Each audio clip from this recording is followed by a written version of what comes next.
আপনাকে আমার কখনো ঈশ্বর বলে মনে হয়নি।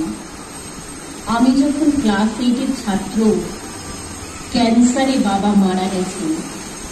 6 ভাই বোন, একবেলা ভাত জোটে, একবেলা জোটে না। হাতে সসপ্যান নিয়ে যখন পথে দাঁড়ানোর কথা, তখন আমার হাতে এসেছিল আপনার গীতবিতান।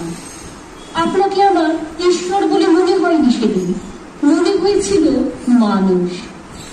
খেতে না পাওয়ার কি কষ্ট, সে কথা আপনার গীতবিতানে কোথাও লেখা ছিল না।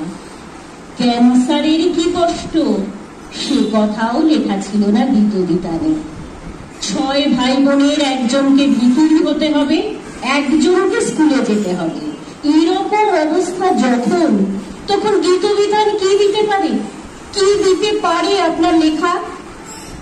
আমার সামনে তখন মাত্র 2টো পথ খোলা ছিল। 1, নিম গাছের নিচে কাপড় পেতে বসে পড়া।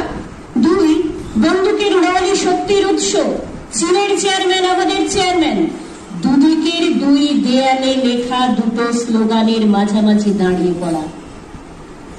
কিন্তু আমি রাত জেগে আবিষ্কার করলাম, পাতায় পাতায় আপনি আমাকে লিখে রেখে গেছেন।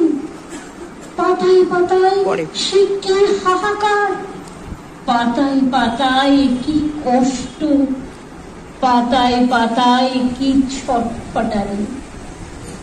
বিন্দু বিন্দু ঝরে জল, চন্দন, খিদে। হ্যাঁ, একটা গোটা পৃথিবীর খিদে লিখে গেছেন আপনি। আপনাকে আমার ঈশ্বর মনে হয়নি কখনো, পাদ্রী মনে হয়নি।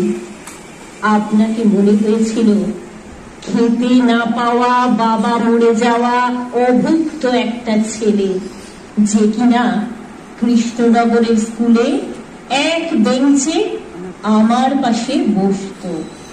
নমস্কার।